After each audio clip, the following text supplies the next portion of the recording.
संदेश, link, OTP या फिर क्यूआर कोड बिना जांचे इस्तेमाल ना करें। पुलिस के मुताबिक ठग व्हाट्सएप और एसएमएस के जरिए फर्जी मैसेज भेज सकते हैं आपको। इनमें आपको वोटर लिस्ट में अपना नाम देखे या आपका मतदान केंद्र बदल गया है, इस जैसे आपको संदेश लिखे हुए हो सकते हैं। मैसेज के साथ भेजे गए लिंक पर क्लिक करने की आपकी निजी या फिर बैंक संबंधी जानकारी संदेश में पड़ सकती है, खतरे में पड़ सकती है। और इसीलिए देखिए, मतदाता सूची और मतदान केंद्र से जुड़ी जानकारी के लिए केवल आधिकारिक माध्यमों का इस्तेमाल करने की सलाह दी गई है सरकार की ओर से। पुलिस ने यह भी साफ किया है कि कोई व्यक्ति खुद को चुनाव अधिकारी या सरकारी कर्मचारी बताकर ओटीपी मांगे आपसे, बैंक खाते की जानकारी, यूपीआई पिन या फिर निजी जानकारी मांगे तो उसे बिल्कुल साझा ना करें।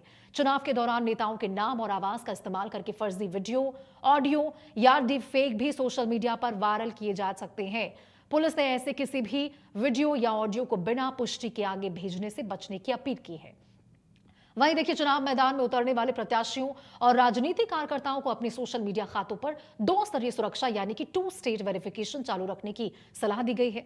मजबूत पासपोर्ट रखने और अनजान लिंक पर लॉगिन जानकारी दर्ज नहीं करने को लेकर कहा गया है। चुनावी चंदे या फिर फंड जुटाने के नाम पर भेजे गए यूपीआई लिंक या क्यूआर कोड को लेकर भी पुलिस ने सावधानी बरतने को कहा है।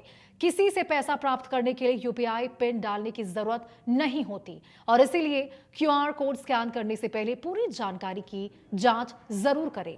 चुनाव ड्यूटी में लगे कर्मचारियों को भी संवेदनशील चुनावी जानकारी निजी मोबाइल डिवाइस या फिर सार्वजनिक वाईफाई पर साझा नहीं करने की सलाह दी गई है।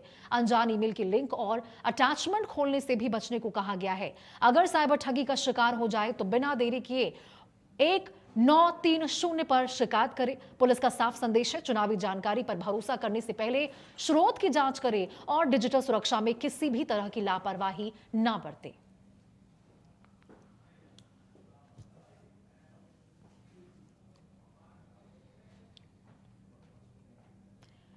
और अब देखिए, आइए आपको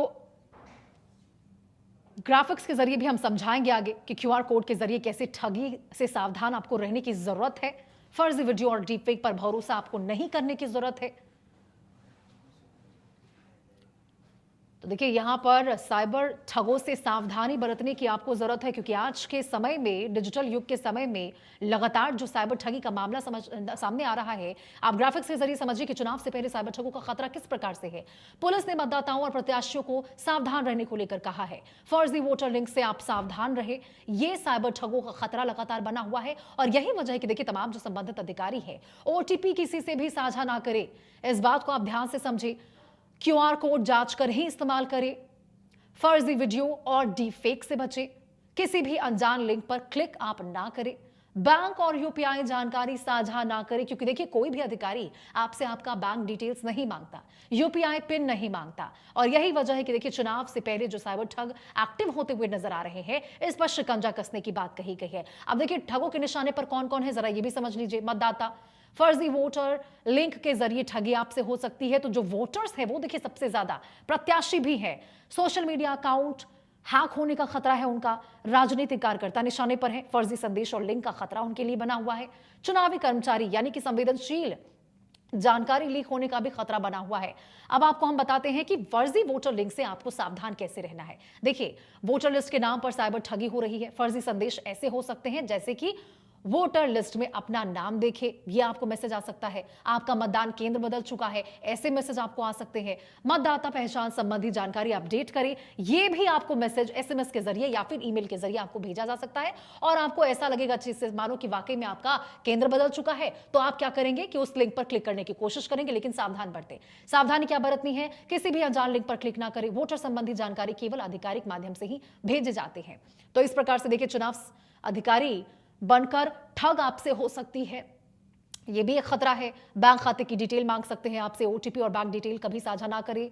पासवर्ड ना साझा करें, यूपीआई पिन ना साझा करें। लॉगिन जानकारी, निजी जानकारी आपसे चुनावी अधिकारी बनकर मांगा जा सकता है, लेकिन साझा ना करें, क्योंकि ये तमाम जानकारी कोई भी चुनाव अधिकारी नहीं मांगता। कोई भी अधिकारी फोन पर ओटीपी नहीं मांगता है आपसे। इसलिए अब आपको बता देते हैं फर्जी वीडियो और डीफेक का मामला क्या है। देखिए, ठग जो है लगातार चुनाव में फर्जी वीडियो के से कॉल करते हैं, इससे सावधान रहें। ठग फैला सकते हैं फर्जी वीडियो, फर्जी ऑडियो आपका नेताओं के आपके फर्जी भाषण, डीप फेक वीडियो फैला सकते हैं। भ्रामक सोशल मीडिया पोस्ट से भी आपको बचकर रहने की जरूरत है, क्योंकि अक्सर देखिए यहाँ पे नेताओं के नाम पर तमाम पोस्ट किए जाते हैं, उनकी छवि धूमिल करने की कोशिश की जाती है। अब हम आपको बताएंगे कि प्रत्याशी और कार्यकर्ता अलर्ट कैसे रह सकते हैं, क्योंकि देखिए प्रत्याशी और जो कार्यकर्ता है उनके लिए भी ये खतरा बना हुआ है। प्रत्याशी सोशल मीडिया अकाउंट सुरक्षित करें। सबसे पहले तो अपने सोशल मीडिया को आप सिक्योर करें, 2 स्तरीय सुरक्षा चालू करें, यानी कि 2 मोड जो वेरिफिकेशन है उसको आप ऑन कर ले, और उसके बाद मजबूत पासवर्ड आप रखें, अलग अलग खातों में अलग पासवर्ड रखें, अनजान लिंक पर लॉगिन ना करें, किसी भी कीमत पर संदिग्ध गतिविधि दिखे तो तुरंत कार्रवाई करें, तुरंत पुलिस की टीम को सूचना दें, और जो भी आपको संदिग्ध ऐसा कुछ भी लगे, कोई लिंक यदि आपको आता है क्लिक करने को लेकर या कोई कॉल आपको आता है तो। अब देखिए क्यूआर कोड से ठगी कैसे हो रही है। चुनावी चंदे के नाम पर क्यूआर ठगी हो रही है। ये नया ठग का देखिए तरीका निकला है। भुगतान के नाम पर भेजे जाते हैं क्यूआर कोड। पैसा प्राप्त करने के लिए यूपीआई पिन डालने की जरूरत नहीं होती है। इसी चीज को आपको ध्यान में रखने की जरूरत है। क्यूआर कोड स्कैन करने से पहले जानकारी जरूर लें, जांच करें कि क्यूआर कोड सही है या नहीं। अब देखिए चुनाव कर्मचारियों को भी सावधानी बरतने की जरूरत है। पुलिस की सलाह है कि संवेदनशील जानकारी मोबाइल पर साझा ना करें, सार्वजनिक वाईफाई पर चुनावी जानकारी ना भेजें, अनजान ईमेल ना खोलें, संदिग्ध अटैचमेंट डाउनलोड ना करें, भरोसेमंद लोगों के साथ ही संवेदनशील जानकारी साझा करें। तो देखिए ये कोई नई चीजें नहीं है। ये साइबर ठगी के मामले जिस प्रकार से बढ़ रहे हैं, सावधानी के तौर पर यही बातें बार बार कही जाती है और यही हम आपको बता रहे हैं। अब देखिए ठगी होने पर क्या करना है आपको ये भी समझ लीजिए। यदि आप ठग के शिकार हो जाते हैं तो साइबर ठगी होते ही तुरंत शिकायत करें, 1930 पर कॉल करें, राजस्थान साइबर हेल्प डेस्क पर कॉल करें, जो कि नंबर आपको स्क्रीन पर नजर आ रहा होगा। नजदीकी पुलिस स्टेशन में शिकायत करें, साइबर पुलिस स्टेशन में शिकायत करें। ये देखिए ये उपाय है। जब आप यदि आपको लगता है कि आप शिकार हो चुके हैं साइबर ठगी के, ठगों ने आपको शिकार बना लिया है, तो आपको ये करने की जरूरत है। पुलिस का क्या संदेश है ये भी आपको बताते हैं। सतर्क मतदाता ही सुरक्षित मतदाता है। चुनाव से जुड़े किसी भी सूचना पर तुरंत भरोसा ना करें, पहले जांचें फिर क्लिक करें, पहले सत्यापित करें फिर साझा करें उसे। OTP, UPI pin, bank detail किसी के साथ साझा ना करें, फिर चाहे आपसे वो जानकारी कोई भी मांग रहा हो। क्योंकि आपको बता दें ये जो कुछ संवेदनशील जानकारियां हैं वो कोई भी चुनाव का अधिकारी नहीं मांगता, कोई भी पुलिस अधिकारी नहीं मांगता है, किसी के द्वारा इनको नहीं मांगा जाता है। चुनाव के दौरान सतर्क रहने की आपको बेहद जरूरत है, तभी आप साइबर ठगी से सुरक्षित रह सकते हैं। चलिए आगे बढ़ते हैं। आपको बता दें जयपुर में भाजपा प्रदेश कार्यालय में मंगलवार को निकाय चुनाव मार्गदर्शिका पुस्तिका का विमोचन किया गया। प्रदेश अध्यक्ष मदन राठौड़ ने पुस्तिका का विमोचन करते हुए निकाय चुनाव को लेकर पार्टी की रणनीति भी साफ की है। राठौड़ के मुताबिक निकाय चुनाव में स्थानीय चेहरों को टिकट देने में प्राथमिकता रहेगी और साथ ही पार्टी का फोकस युवाओं पर होगा, महिलाओं को चुनावी मैदान में अधिक अवसर देने पर रहेगा। उन्होंने कहा है कि चुनाव की तैयारियों में ये मार्गदर्शिका पार्टी कार्यकर्ताओं के लिए महत्वपूर्ण साबित होगी। और वहीं 1 स्टेट 1 इलेक्शन को लेकर भी भाजपा प्रदेश अध्यक्ष ने मुख्यमंत्री की पहल का समर्थन किया है। उन्होंने कहा है कि इससे प्रदेश को कई फायदे होंगे और केंद्र सरकार भी 1 नेशन 1 इलेक्शन को लेकर गंभीर है। दूसरी ओर कांग्रेस प्रवक्ता आरसी चौधरी के पुत्र की नकली नोट के मामले में गिरफ्तारी को लेकर भी मदन राठौड़ ने कांग्रेस पर निशाना साधा है। उन्होंने सवाल उठाया है कि जब कांग्रेस नेता के परिवार का व्यक्ति ऐसे मामलों में शामिल पाया गया है तो पार्टी चुनाव के नियमों की पालना कैसे करेगी। ये देखिए बड़े सवाल है जो कांग्रेस के ऊपर उठाते हुए नजर आए हैं मदन राठौड़। और ये उस वक्त की तस्वीरें आपको दिखा रहे। भाजपा ने जब चुनाव मार्गदर्शिका निकाय चुनाव को लेकर जारी किया,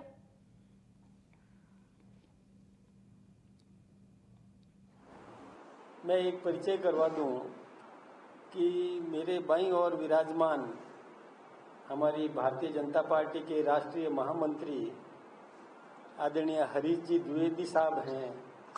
क्योंकि मीडिया से पहला परिचय हो रहा है तो हम इनका बहुत बहुत अभिनंदन करते हैं कि आज हमारे बीच में आप विराजमान हैं। राजस्थान के इस निकाय चुनाव को भी और हमारा आप मार्गदर्शन दे रहे हैं। मेरे दाहिनी ओर हमारे प्रदेश के महामंत्री संगठन आदरणीय अजय जी भाई साहब हैं। ये हमारे संगठन को सुदृढ़ करने में और हमारा मार्गदर्शन कर रहे हैं। बाकी सभी से आप परिचित हैं, इसलिए मैं परिचय करवाने की आवश्यकता नहीं समझता। वैसे आप सब जानते हैं कि अभी स्थानीय निकाय और पंचायत चुनाव होने वाले हैं। आवाज नहीं आ रही है? अभी स्थानीय निकाय और पंचायत राज के चुनाव होने वाले हैं। उस पार्टी को भी ये देखना चाहिए कि हम उनका ये प्रतिनिधि जो लगातार मीडिया में डिबेट में आता है आप सबके सामने और उसका परिजन, उसका पुत्र यदि ऐसा घृणित काम, राष्ट्र विरोधी कृत्य, और मैं सोचता हूं कि अपराध की पराकाष्ठा हो गई, नकली नोट, ये उसके साथ में यदि पकड़ा गया है तो निश्चित रूप से कानून तो कानून का काम करेगा ही करेगा, लेकिन उस पार्टी को भी सोचना चाहिए कि ऐसे व्यक्ति के साथ वो क्या व्यवहार करे।